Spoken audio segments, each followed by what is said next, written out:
Hey guys, welcome to Rosie's vlog. നമ്മളിതാ ഇന്ന് ഒന്നാം ഓണ ദിവസമായിട്ട് നമ്മളിതാ ഇന്ന് ഒരു വണ്ടി അൾട്ടോ ഒരു അൾട്ടോ ഡെലിവറിക്ക് പോകണം. അൾട്ടോ LX ആണ്.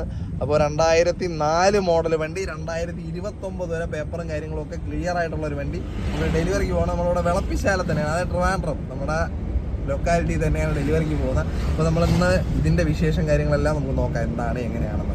അപ്പോൾ അങ്ങനെ നമ്മളിത് ആ വണ്ടിയായിട്ട് അങ്ങോട്ട് പോവുകയാണ്. അപ്പോൾ പോണ വഴിക്ക് സംഭവം എന്ന് വെച്ച് കഴിഞ്ഞാൽ വേറെ ഒന്നുമില്ല, ഇന്നലെ നൈറ്റ് അത് ഒരു 8-8:30 ആയപ്പോഴത്തേക്ക് എനിക്കൊരു കോൾ വന്നു. എടാ ഇങ്ങനെ നമുക്ക് വണ്ടി വേണം, അത്യാവശ്യമുണ്ട്, ഒരു മാരുതി 800 വേണമെന്ന് പറഞ്ഞിട്ട് നമ്മുടെ ഒരു ചേട്ടൻ വിളിച്ചു. അപ്പോൾ ഞാൻ പറഞ്ഞു, ചേട്ടാ മാരുതി 800-നെക്കാളും നല്ല അടിപൊളി ക്വാളിറ്റി ഉള്ള ഒരു അൾട്ടോ കിടപ്പുണ്ട്, നിങ്ങൾക്ക് ഫാമിലി യൂസിനൊക്കെ പറ്റിയ നല്ലൊരു വണ്ടിയാണെന്ന് പറഞ്ഞു. അപ്പോൾ പറഞ്ഞു, എടാ നീ ഒരു കുഴപ്പമില്ല, നമുക്ക് എന്താണെന്ന് വെച്ചാൽ നോക്കാമെന്ന് പറഞ്ഞു. പുള്ളിക്കാരനൊന്ന് സംസാരിക്കട്ടെ എന്ന് പറഞ്ഞു. വൈഫായിട്ടൊക്കെ ചർച്ച ചെയ്തിട്ട് ക്യാഷിൻ്റെ കേസൊക്കെ അറേഞ്ച് ചെയ്ത് വെച്ചിട്ട് എന്നെ വിളിച്ചിട്ടുണ്ട്. ഫണ്ട് ഓക്കെയാണ്, വേറെ കുഴപ്പമില്ല, നമുക്ക് നല്ലൊരു അൾട്ടോ ആണെന്നുണ്ടെങ്കിൽ എടുക്കാം എന്ന് പറഞ്ഞു. അത് കേട്ടത് ഞാൻ നമ്മുടെ 2004 LX വണ്ടിയുടെ ഫുൾ ഡീറ്റെയിൽസ് എടുത്ത് ഷെയർ ചെയ്തെടുത്തു, വാട്സപ്പ് ചെയ്തെടുത്തു. പുള്ളി എല്ലാം കണ്ടിട്ട് എല്ലാം ഓക്കെ, നാളെ രാവിലെ വരാമെന്ന് പറഞ്ഞു. പുള്ളിയുടെ വൈഫായിട്ട് നേരം വെളുത്തത് ഇങ്ങെത്തി.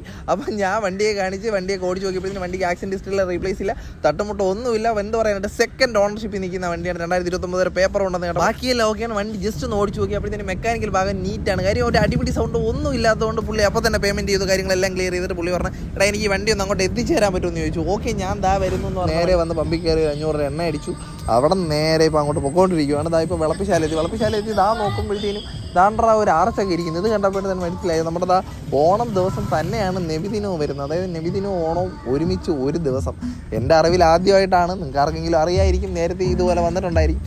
എന്നാലും ഒരു പുതിയൊരു അനുഭവമായിട്ട് എനിക്ക് തോന്നി. സംഭവം സെറ്റാണ് കേട്ടോ. അപ്പോൾ കുറച്ചുകൂടി പോകുമ്പോൾ റൈറ്റാണ് നമുക്ക് പോകാനുള്ളത്. ഇവിടെ നിന്ന് റൈറ്റ് എടുത്ത് നേരെ ചെന്നിറങ്ങുമ്പോഴത്തേനും ഒരു കുളമുണ്ട്. സംഭവം എന്ന് വെച്ച് കഴിഞ്ഞാൽ ഇതിന് മുന്നേ പുള്ളിയോട് ഒരു തവണ വന്നിട്ടുണ്ട്, പക്ഷേ ആ കുളം മറക്കാൻ പറ്റത്തില്ല. ഒരു അടിപൊളിയാണ്. ഞാൻ സംഭവം നിങ്ങൾക്ക് കാണിച്ചിട്ട് എന്തേ നോക്കിയേ. സംഭവം എന്ന് വെച്ച് കഴിഞ്ഞാൽ രണ്ട് സൈഡ് ഒരു പാടവും പച്ചപ്പും ഒരു ഹരിതാഭയൊക്കെ നിറഞ്ഞ ഒരു ലുക്കാണ്. സംഭവം രണ്ട് സൈഡും കാണാനായിട്ട് വൈബ് സംഭവമാണ്. ഫോട്ടോഷൂട്ടിനൊക്കെ പറ്റിയ ഒരു സീനറിയാണ്. അങ്ങനെ ആ സീനറിയുടെ ഭംഗിയൊക്കെ ആസ്വദിച്ച് ഞാൻ ഇങ്ങനെ പോവുകയാണ്. സംഭവം എന്ന് വെച്ച് കഴിഞ്ഞാൽ പ്രകൃതി രമണീയമായ ഭംഗിയൊക്കെ ആസ്വദിച്ച് നേരെ ഇങ്ങനെ വരുമ്പോഴത്തേനും ഇവിടെ നിന്ന് ലെഫ്റ്റ് എടുക്കാനുണ്ട്. കിടക്കുന്ന കോൺക്രീറ്റ് റോഡ്. ഈ കോൺക്രീറ്റ് റോഡിന് പിന്നിൽ വലിയൊരു സ്റ്റോറി ഉണ്ട് പുള്ളി പറഞ്ഞത്. അപ്പോൾ അതൊന്നും വിവരിക്കാനായിട്ടുള്ള ടൈമില്ല. അതാ ഈ കട്ടർ റോഡാണ്.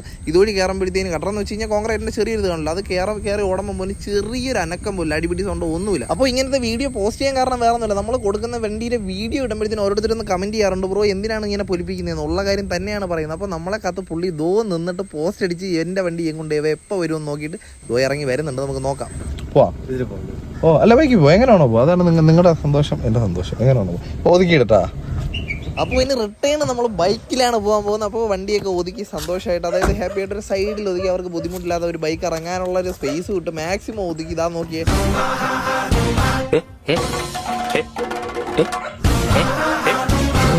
എന്ന് ചിന്തിക്കേണ്ട സംഭവം എന്ന് വെച്ചാൽ നല്ലൊരു ക്ലിപ്പ് കിട്ടിയപ്പോൾ ഞാൻ അതൊരു BGM ഇട്ടെന്നേ ഉള്ളൂ. അപ്പോൾ എനിക്ക് പോകാനുള്ള വണ്ടി ദേ വരുന്നുണ്ട്. അപ്പം നൈസായിട്ട് പുള്ളിക്കാരന് കീ അങ്ങ് കൊടുക്കാം. എന്തോ ആ വാക്ക് കേട്ടപ്പോഴത്തേക്ക് സന്തോഷം തോന്നി. അപ്പോൾ അതൊക്കെ ചേച്ചിയെ മേളിൽ നിന്ന് വിളിച്ചു. ചേച്ചി ഇതായി ഇറങ്ങി വരുന്നുണ്ട്. ചേച്ചിയുടെ കയ്യിലോട്ട് താക്കോല് കൊടുക്കാം. സന്തോഷമായില്ലേ? ശരി. അങ്ങനെ ആ വാക്കുകളൊക്കെ കേട്ടപ്പോഴത്തേനും ഒരു മനസ്സിനൊരു സന്തോഷം. ആ ഒരു സന്തോഷത്തിൽ ഓടി പടച്ച് വന്ന് ചാടി കയറി ചേട്ടൻ്റെ വണ്ടിയിലിരുന്നു. അങ്ങനെ നമ്മൾ പൊക്കോണ്ടിരിക്കുകയാണ്. അപ്പോൾ ഇങ്ങനെ പോയി ഫൈനൽ പൂവച്ചൽ ജംഗ്ഷനിലെത്തി. പൂവച്ചൽ ജംഗ്ഷനിൽ നിന്ന് റൈറ്റ് എടുത്ത് കുറച്ച് പോകുമ്പോൾ എൻ്റെ വണ്ടി കിടപ്പുണ്ട്. ഇതേ നോക്കി എൻ്റെ വൈറ്റ് ബ്യൂട്ടി എന്നെയും വെയിറ്റ് ചെയ്ത് റെസ്റ്റിലാണ്. അപ്പം നൈസായിട്ട് വണ്ടിയിൽ നിന്ന് ഇറങ്ങി ചേട്ടൻ്റെ ടാറ്റയും പറഞ്ഞ വണ്ടിക്കകത്തോട്ട് കയറി. അങ്ങനെ ഓണമായിട്ട് നമ്മുടെ വണ്ടിയുടെ ഡെലിവറി ഒക്കെ കഴിഞ്ഞു. നമ്മൾ തിരിച്ചെത്തിയിട്ടുണ്ട്. ഒന്നാം ഓണം. അപ്പോൾ ഇന്ന് നമ്മുടെ കുറച്ച് പരിപാടികളൊക്കെ ഉണ്ട്. ദെൻ നമുക്ക് നെക്സ്റ്റ് നല്ലൊരു വണ്ടിയുമായിട്ട് ബന്ധപ്പെട്ട നല്ലൊരു വീഡിയോ ആയിട്ട് കാണുന്നവരേക്കും ബൈ ഫ്രം റോസി വ്ലോഗ്സ്.